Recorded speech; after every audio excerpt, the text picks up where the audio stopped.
네, 안녕하세요. 오늘 저는 2021년 6월 8일 동아의 영화 감상 토의의 진행을 맡은 도리안이라고 합니다. 오늘 저희는 영화 Far From Heaven이라는 작품을 보고 총 11가지의 질문을 준비해서 의견을 나눠보는 시간을 가지려고 합니다. 그럼 첫 번째 질문부터 시작을 해보도록 하겠습니다. 영화 Far From Heaven이라는 제목의 의미는 무엇일까? 영화의 내용이나 배경과 관련지어 생각해보자 라는 질문입니다. 먼저 저희 가나다 순으로 진행을 하기 위해서 경희대님부터 질문 답변해 주시면 감사하겠습니다. 네, Far From Heaven이라는 제목의 의미가 남들이 보기에는 천국 같은 삶처럼 보이지만 이게 영화가 내용이 진행이 되면서 천국과는 거리가 먼 가족이었다고 그래서 이름을 이렇게 지었다고 생각을 했습니다. 네, 답변해 주셔서 감사합니다. 그럼 다음으로 이제 너구리님 답변 부탁드립니다. 네, 저는 이게 시대적 배경으로 보았을 때 1950년대가 미국의 황금기라고 해요. 실제로 영화 속에서도 되게 집도 크고 또 화려한 파티를 여는 것도 보았을 때 영화 속의 생활상이 70년이 지난 지금과 비교해 봤을 때도 훨씬 더 물질적으로 풍요로운 천국처럼 보이고 또 그 색감도 영화의 색감도 파스텔 톤으로 색 보정을 해서 어떤 보기에는 굉장히 아름다워 보이지만 실제로는 그 안에 인종차별이나 성소수자에 대한 차별 등이 만연해 있고 이것이 그러한 물질적 풍요와는 별개로 그 속에 개인들을 억압하는 모습이 천국처럼 보이지만 실제로는 그와 한참 거리가 있다 라는 뜻에서 파프론 해본이라는 제목을 감독이 붙였다고 생각합니다. 네, 감사합니다. 다음으로 단무지님 혹시 어떻게 생각하셨나요? 저는 일단 헤븐은 천국을 의미하잖아요. 근데 이 천국이 지금 현실에 있는 사람들은 이 천국이 있는지 없는지 알 수가 없지 않아요. 그래서 천국은 되게 이상적인 곳으로 상징이 되는데 이 영화에서 주인공에게 헤븐은 어쩌면 인종차별이었고 동성애가 없는 세상이었을지도 모른다고 생각했습니다. 하지만 현실에서는 오히려 반대였고 그런 이상과 되게 멀리 떨어져 있어서 이 파프론 헤븐이라는 제목이 달렸다고 생각합니다. 네, 감사합니다. 다음으로 제가 좀 간략하게 얘기를 해볼게요. 저는 이 영화를 봤을 때 딱 든 생각이 정말 옛날 영화이지 않을까라는 생각을 물론 배경은 1950년대지만 정말 옛날 영화이지 않을까 생각했는데 2003년 개봉작이더라고요. 그래서 이걸 보면서 아 이게 오늘날의 상황과 별로 달라진 게 없다는 걸 딱 보면서 약간 아직도 천국으로부터는 우리의 삶이 아직 멀었다? 우리의 사회는 아직 모든 사람에게 천국이 되지는 못했다? 그런 의미에서 영화의 제목이 Far From Heaven이 아닐까라는 생각이 들었습니다. 네, 그럼 다음으로 순서가 션님? 션님 발표해 주시겠어요? 네. 이 영화는 언뜻 보면 약간 가정의 막장 드라마 같은 영화일 수도 있는데 그 이면에는 많은 사회적 문제들을 다루고 있다고 생각이 들었어요. 그래서 우선 파프롬 헤븐에서 제시되는 천국의 형상은 그 레이먼드의 말을 통해 구체화된다고 생각을 했는데 그 온갖 차별을 넘어서 마음이 사람과 사람을 잇는 상태가 천국이지만 이 영화에서는 선입견이나 배타적인 사회문화에 순응한 현실과는 확연히 떨어져 있기에 이렇게 일상적이지 않은 사랑 이야기를 통해서 사회를 천국으로부터 먼 곳이라고 말한 것 같습니다. 네, 잘 들었습니다. 제가 한 분을 빼먹었네요. 네, 반딧불이님. 네, 네, 네, 저 죄송합니다. 맞죠? 아니에요.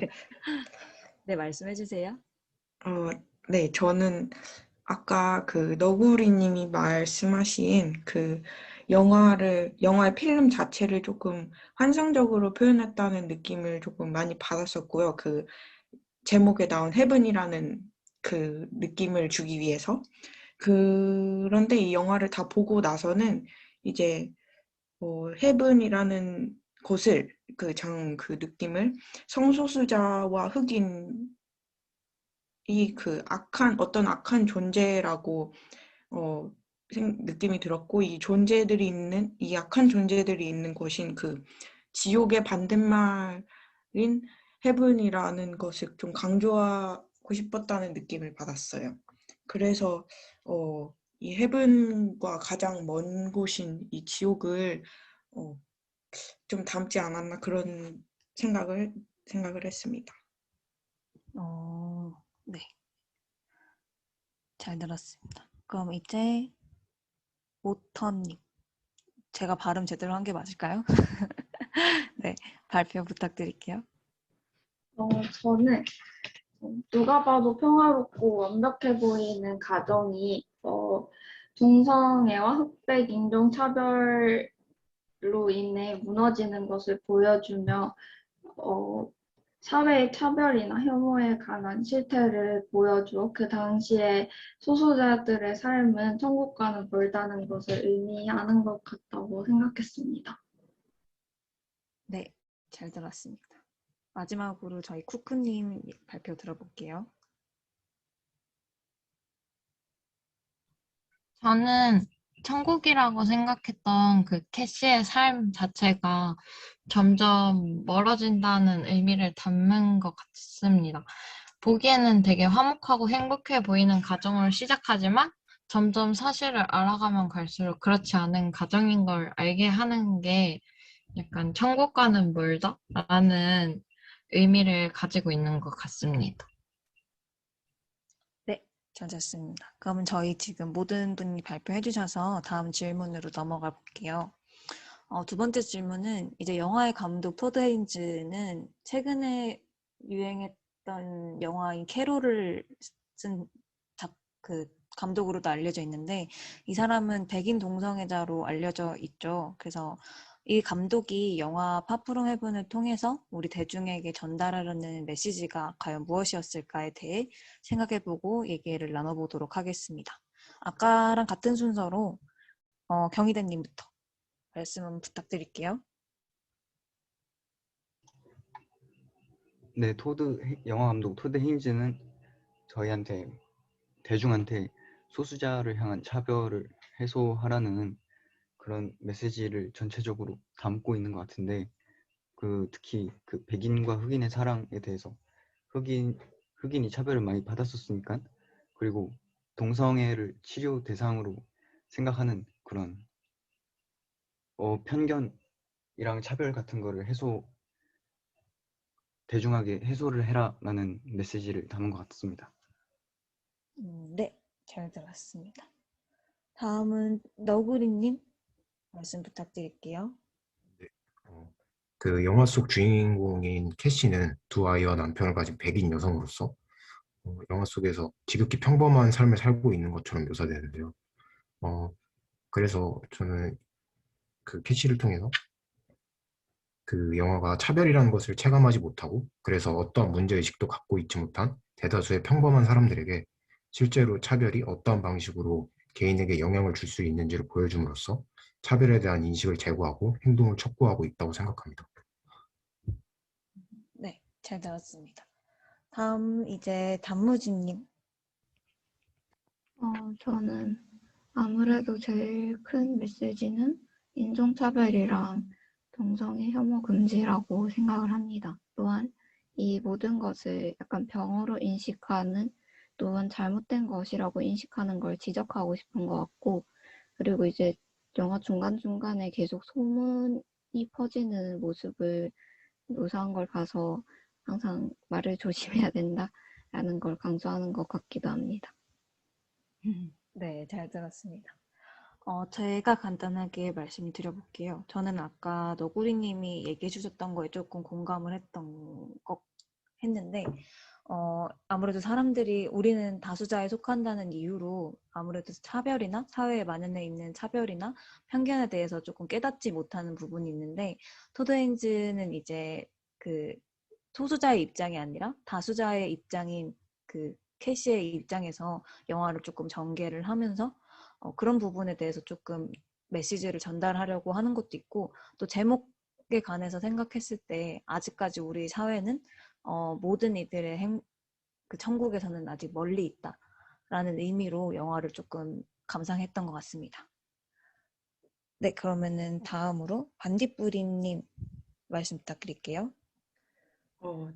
먼저 그 전달하려고 했던 메시지는 이제 누구나 이제 자신의 주변이나 아니면은 혹은 반대로 자신이 소수자가 될 수 있음을 인지시켜주기 위해서 이런 영화를 제작했다고 생각이 들었고요.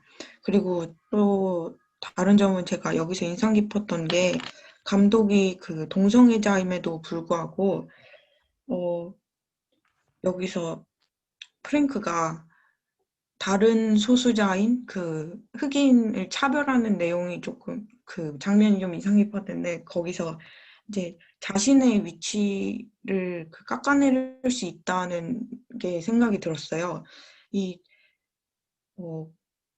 자신이 백인 동성애자임에도 불구하고 그 캐릭터 속 인물은 사람들에게 비판을 받을 수 있다고 생각을 해서 이렇게 자신의 위치까지 깎아내릴 수 있다는 그런 영화를 만들었다는 점이 인상 깊었어요.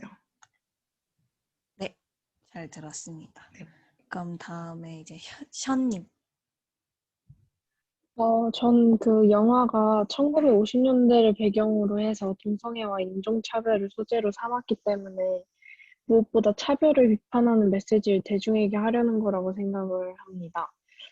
특히 여주인공 삶을 통해서 그 차별을 강조했으며 보수적인 시대를 살아가는 여성이 직면한 문제나 갈등 같은 것들을 그려낸 것 같아서 우리가 사회상의 차별에 얼마나 무심하게 동조하고 방관했는지에 대한 경고를 주는 것 같습니다. 네, 잘 들었습니다. 다음에 이제 오터님 발표 부탁드릴게요.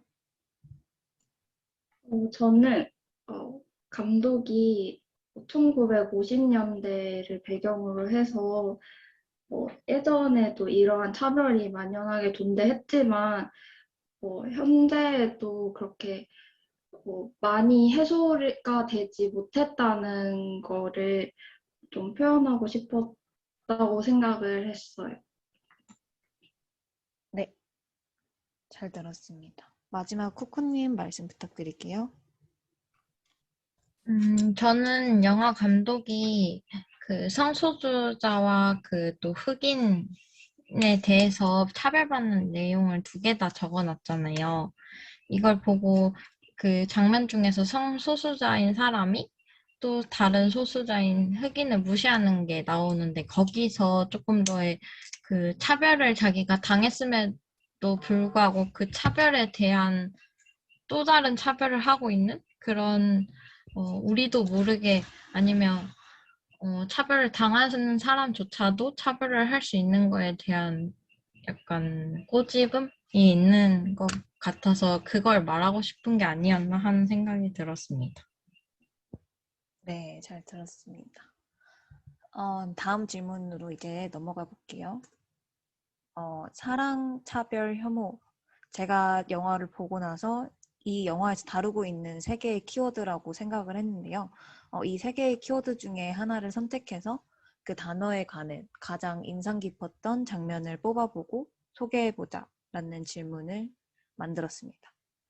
순서는 똑같이 경희대님 먼저 말씀 부탁드릴게요. 네, 저는 사랑차별 혐오 중에 사랑이라는 키워드를 선택했는데 여기에 대해서 가장 인상 깊었던 장면이 그 남편이 동성애 문제가 해결이 어려워져 갖고 그 여자 주인공이 흑인 정원사한테 레이먼드한테 그 아픈 심정을 말을 했는데 그 얘기를 하면서 그 레이먼드의 따뜻함에 마음을 연 그 장면이 가장 기억에 남았습니다. 네, 잘 들었습니다. 너구리님 발표 부탁드릴게요. 네, 저도 사랑이라는 키워드를 선택을 했고, 제가 가장 인상 깊었던 장면은 그 프랭크가 울면서 캐시에게 자신에게 사랑하는 사람이 생겼다고 고백하는 부분이었습니다. 사실 캐시 입장에서는 남편이 바람을 핀 것이기 때문에 프랭크가 가해자가 되지만, 프랭크가 나도 어떻게 할 수 없었어 라고 말하는 장면에서 우리는 프랭크에게도 동정과 연민이 가게 된다고 생각해요. 이 장면을 통해서 성적 지향성이란 개인이 자신의 의지로 어떻게 할 수 있는 것이 아닌 선천적인 것이라는 것을 보여줌으로써 성소수자에 대한 이해를 도울 수 있다고 생각합니다. 네, 잘 들었습니다. 다음 단무지님 말씀 부탁드릴게요. 저는 혐오라는 키워드를 골랐는데, 전 인상 깊었던 장면이 흑인 아이가 아주 잠시 몇 초 수영장 안에 들어갔었는데, 모든 백인들이 수영장을 떠나는 장면이랑, 그리고 이제 주인공 캐시가 그 레이먼드랑 안 좋은 소문이 돌고 난 후에 이제 레이먼드를 찾아갈 때는 매번 스카프로 본인을 위장하면서 이제 혐오 소문을 피하려고 했던 것 같은 그런 장면이 인상 깊었던 것 같습니다. 네. 맞죠. 그 부분 되게 저도 화나면서 봤습니다. 다음으로는 제가 이제 짧게 말씀드려볼게요. 저는 단무지님과 같이 혐오라는 키워드를 골랐는데 첫 번째로는 그 캐시가 딸의 발레단 공연에 참석했을 때 그녀를 이제 바라보는 다른 백인 여성들의 눈빛이 굉장히 약간 이제 좀 사람을 경계하는 듯한 저 사람 뭐야? 약간 이런 듯한 눈빛이 되게 좀 소름이 돋았었고, 그리고 이제 레이먼드가 자신의 집에다가 돌을 던진 게 같은 흑인들이라고 말하는 장면이 굉장히 조금 마음에 많이 와닿았던 것 같습니다. 그 모습이 약간 상대 집단에 대한 나와 다른 집단에 대한 혐오가 또 다른 혐오를 어떻게 낳는지를 좀 적나라하게 보여준다고 생각했기 때문인데요. 영화 속에서 캐시가 레이먼드에게 한 장소에서 남들과 다를 때 어떤 기분인가에 대해 물었을 때 레이먼드가 이제 그녀의 세상과 다른 자기의 세계로 그녀를 초대하고 그 결과로 이제 레이먼드의 표현을 조금 빌리자면 두 세계의 거센 불꽃이 일었다고 하더라고요. 그래서 이제 흑인들의 세상에 찾아간 캐시는 그 자체로 또 혐오의 대상이고 또 백인에 대한 그런 배척뿐만 아니라 백인을 데리고 온 레이먼드에 대한 그런 같은 흑인에 대한 분노가 나타났다는 게 저는 이런 게 그 혐오에 대한 동조랑 침묵 끝에 좀 해결되지 못한 그런 갈등이 쌓여가고 또 상처들이 또 방향을 잃었을 때 또 그게 같은 집단 내 혐오로 변질되는 과정을 조금 보여준다고 생각이 들어서 그게 진정한 혐오의 조금 문제점이 아닌가 그걸 좀 잘 보여주지 않았나 하는 생각이 들어서 인상 깊었습니다. 네, 다음으로 반딧불이님 이야기 좀 들어볼게요. 네. 저는 앞서 두 분이 말씀하셨던 키워드랑 같은 혐오 키워드인데, 저는 그 혐오의 장면이 조금 많이 있었잖아요. 흑인을 차별하는 그런 모습들이 분명히 우리는 그 성소수자, 그 동성애자 이런 주제를 가지고 모인 이런 모임을 가진 사람들인데 또 다른 문제를 마주한 이런 영화가 흥미로웠고요. 그 흑인을 무시하고 이런 하대하는 장면이 많았는데 그중에서 그 레이먼드 딸이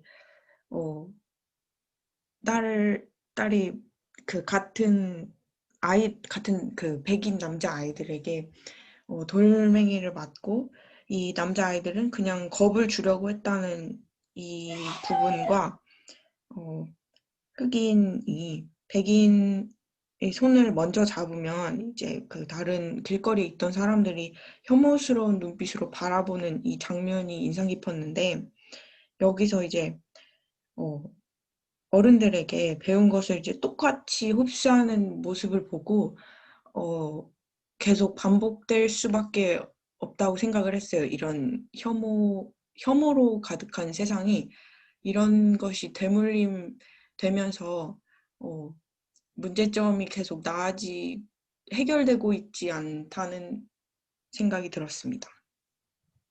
네, 잘 들었습니다. 다음으로 이제 션님 발표 부탁드릴게요.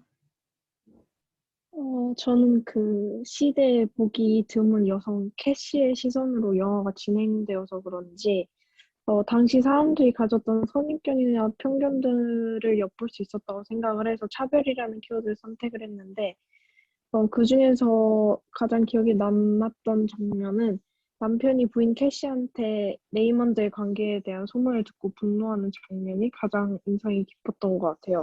왜냐하면 소수자인 프랭크가 또 다른 소수자인 레이먼드를 비난하는 게 우선 이해가 가지 않아서 그랬던 것 같습니다.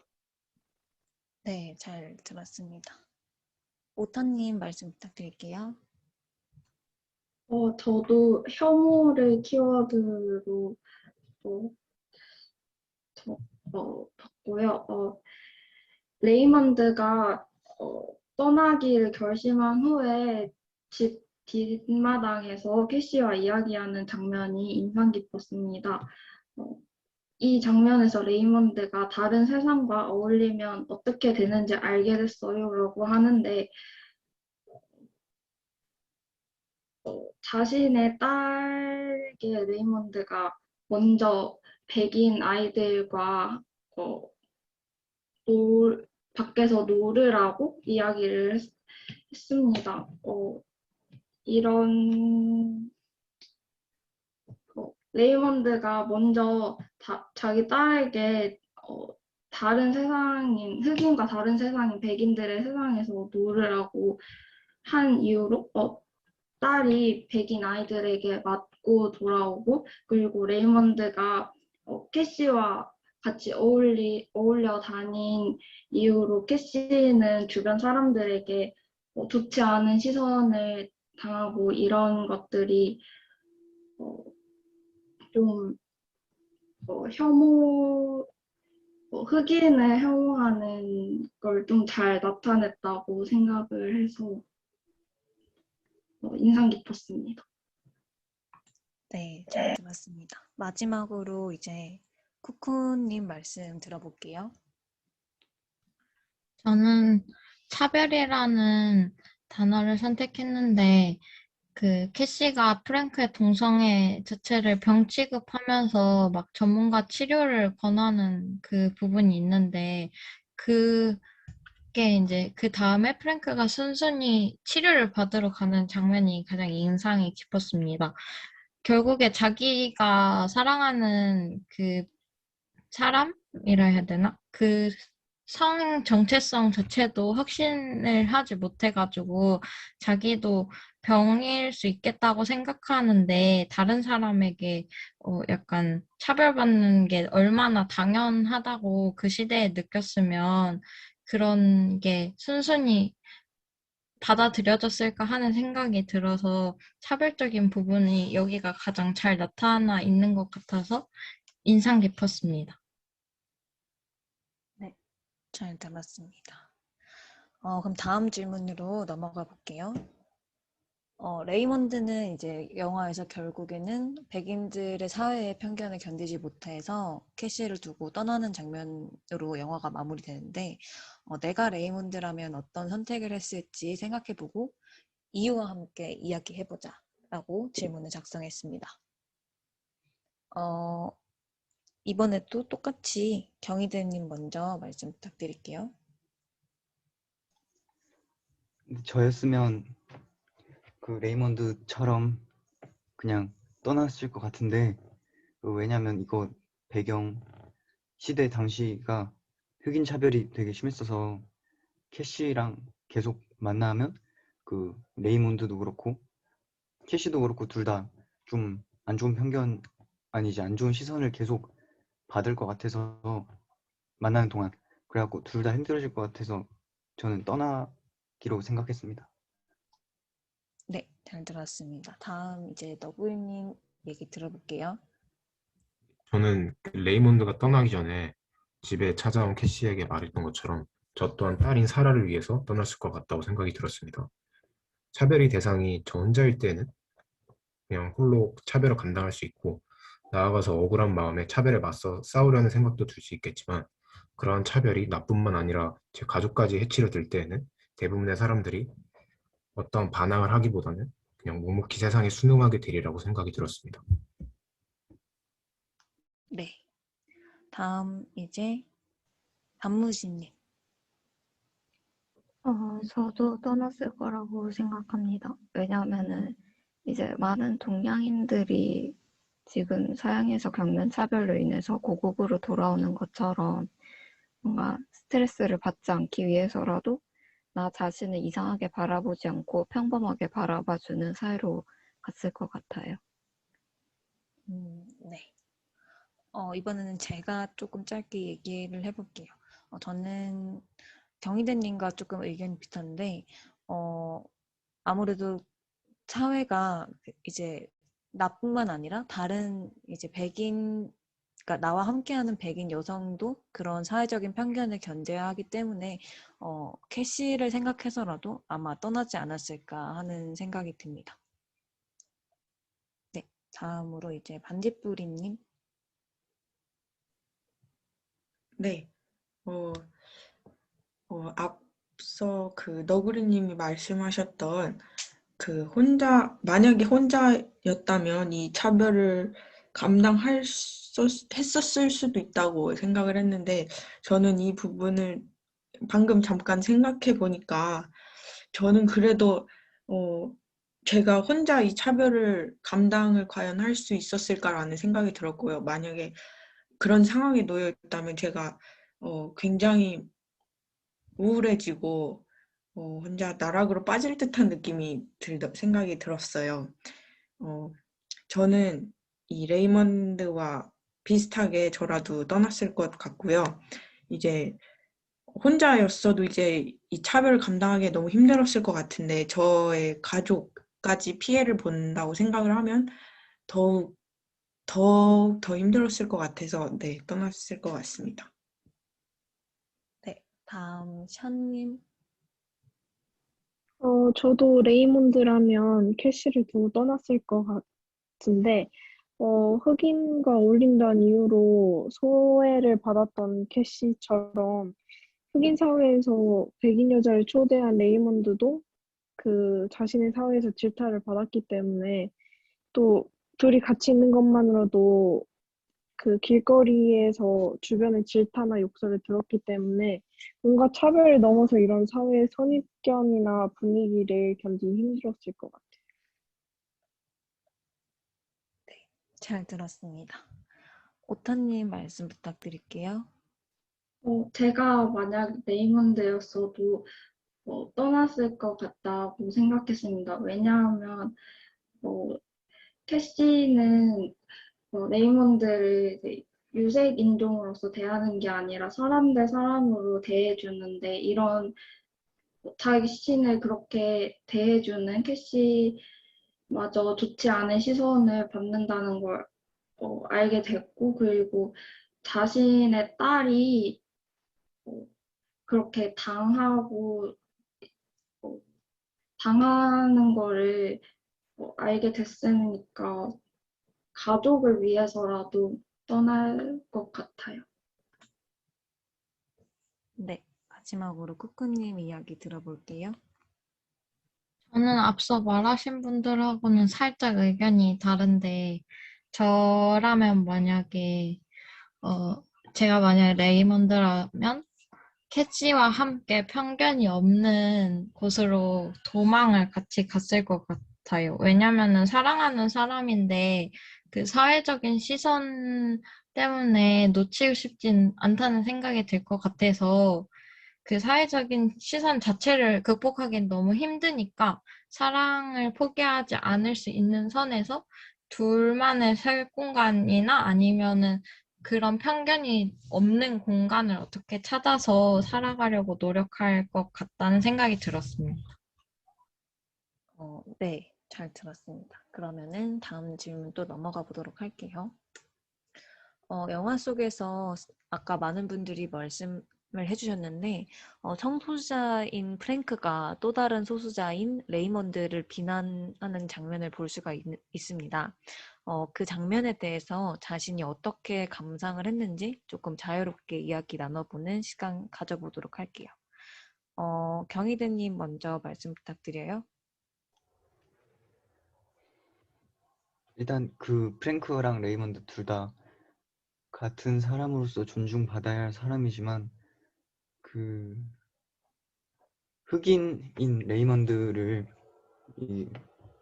비난한 거에 대해서 그 성소수자에 관계없이 프랭크가 잘못한 일이라고 생각을 합니다. 네, 잘 들었습니다. 너구리님 어떻게 생각하셨나요? 예, 저는 그 프랭크가 레이먼드에게 인종차별을 가하는 모습을 보면서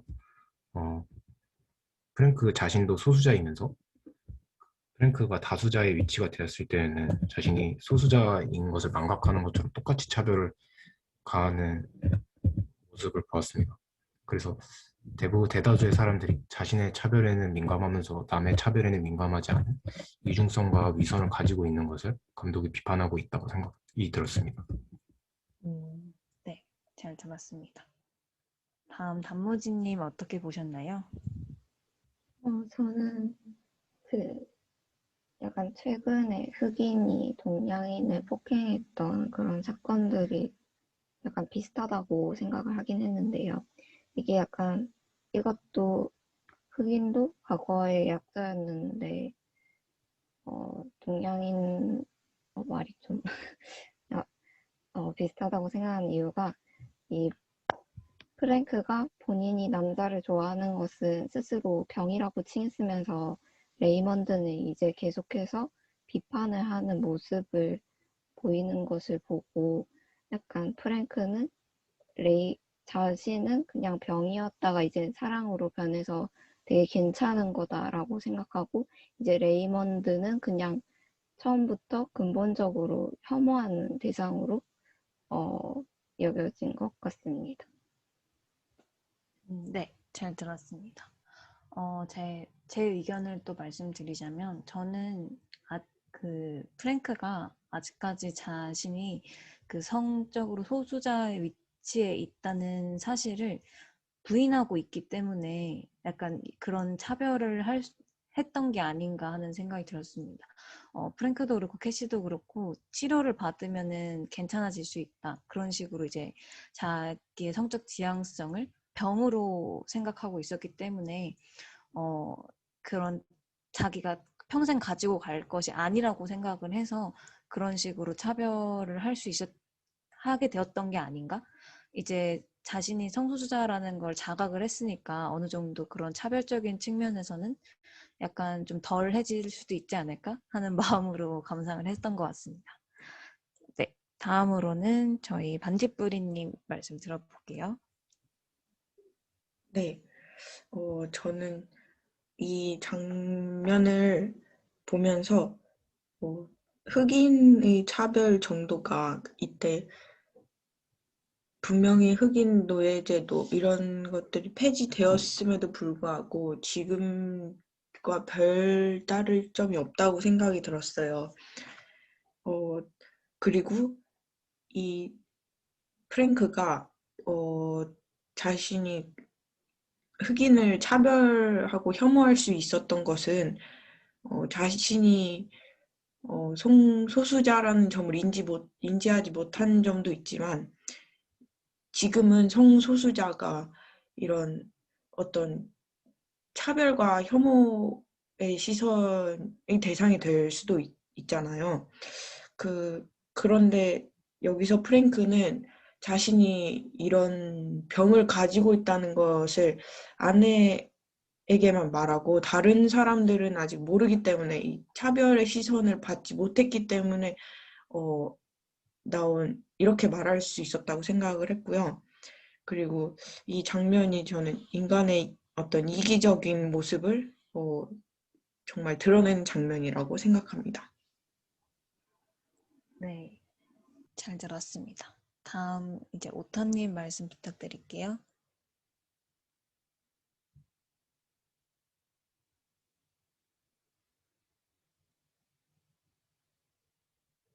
혹시 지금 말씀 어려우실까요?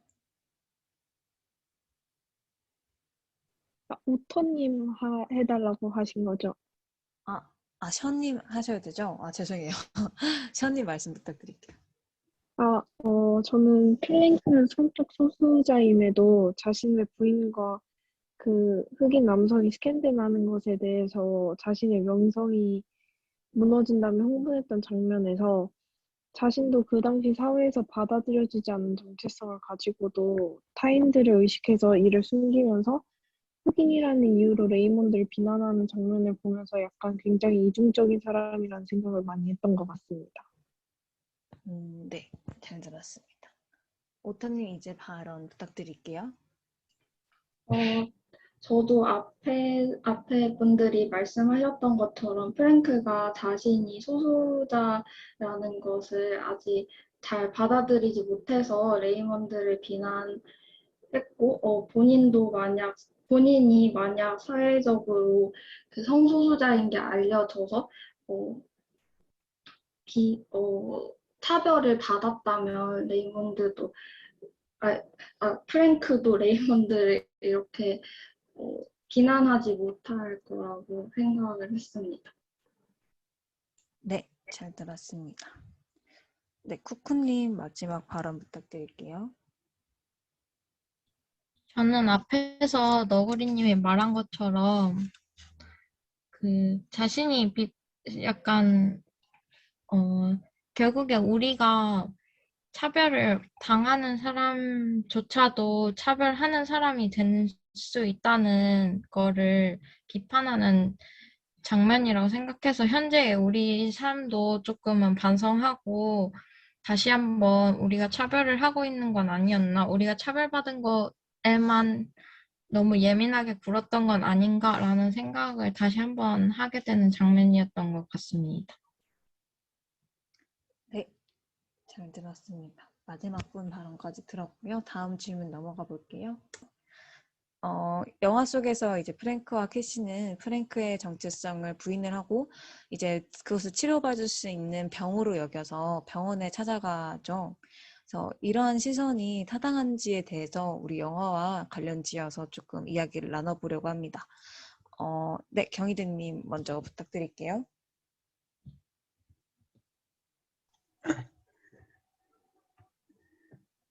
저는 이런 생각이 타당하지 않다고 생각하는데 그 동성애 같은 거는 이게 치료의 대상이 아니라 그 동성애가 그 사람의 성향이기 때문에 그게 환경적이든 그 선천적이든 그 사람의 성향이라고 생각하기 때문에 치료의 대상이 아니라 그 모든 사람들이 서로 다름을 이해해야 하는 것이라고 생각합니다. 네, 잘 들었습니다. 너구리님 의견도 들어볼게요.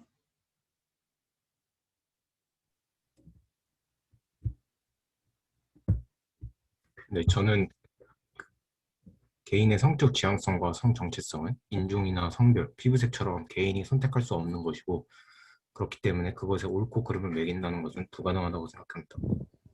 그런데 수적 우위를 바탕으로 한쪽을 옳지 못한 것으로 규정하는 것으로 모자라 그것을 치료한다는 명분을 갖다 붙이고 강제로 전환시키려고 하는 것은 개인의 정체성에 대한 심각한 폭력이라고 생각합니다. 네, 잘 들었습니다. 단무지님 말씀 부탁드릴게요. 저는 이때 영화 속 시대적 배경이라고 생각하면은 아무래도 동성애자들이 많이 노출이 되지 않았을 때여서 이거를 병으로 여겼던 것 같다고 생각합니다.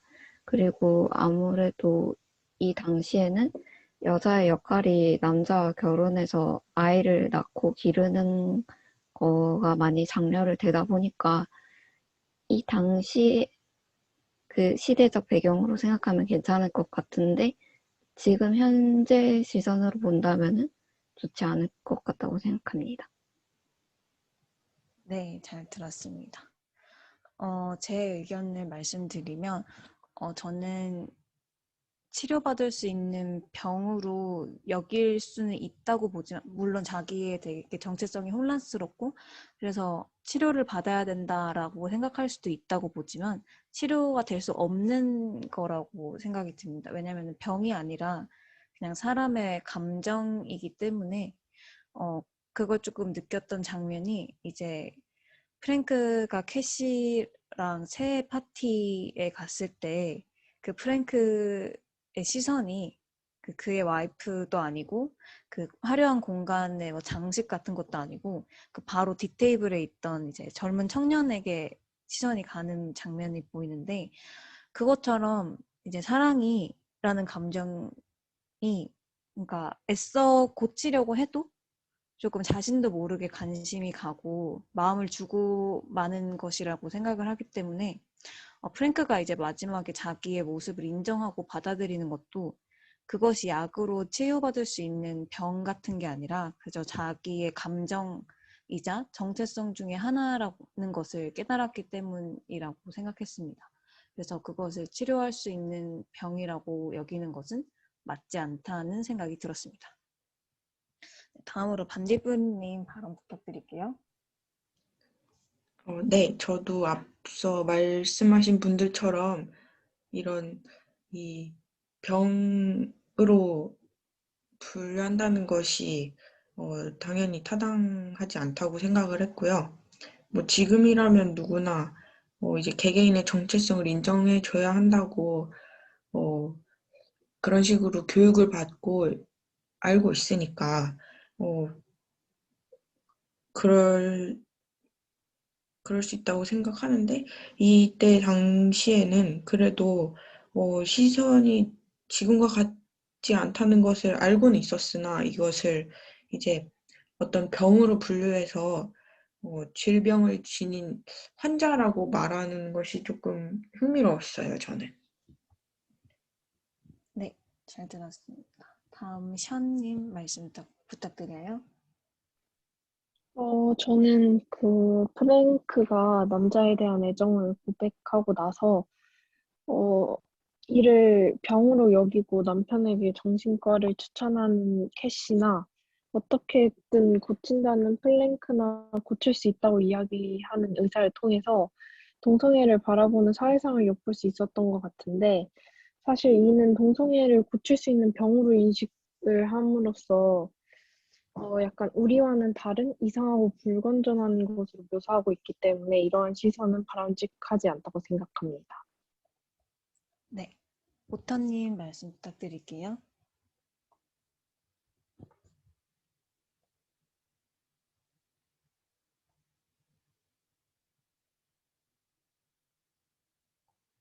혹시 안 들리셨나요?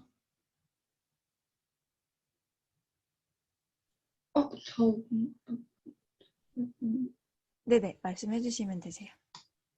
어, 그 동성애를 치료할 수 있는 병이라고 여기는 것은 타당하지 않다고 생각을 합니다. 그 시대에는 동성애를 하는 사람들이 사회적으로 이렇게 두드러지게 나타나지 않아가지고 그런 것들을 병이라고 여긴 것 같은데 지금은 또 그렇지 않으니까 그 시대에는 그렇게 생각할 수 있지만 지금은 그렇지 않다고 생각합니다. 네, 잘 들었습니다. 쿠쿠님 마지막 말씀 부탁드릴게요. 저는 당연히 타당하지 않다고 생각하고 자기와 다른 가치관을 가지고 있다고 병이라고 하는 것 자체가 자기와 다른 생각을 가지고 있는 사람을 그냥 병 있는 사람이라고 생각하는 것과 같은 맥락이라고 생각해서 당연히 옳지 않다고 생각하지만 그 당시에는 조금 되게 기독교적인 종교 부분에서 있을 수도 있고 또 그 시대적인 부분에서도 그럴 수 있고 약간 지금 현재로서 보기엔 당연히 타당하지 않지만 그 당시에는 그럴 수도 있겠다라는 생각이 들긴 했습니다.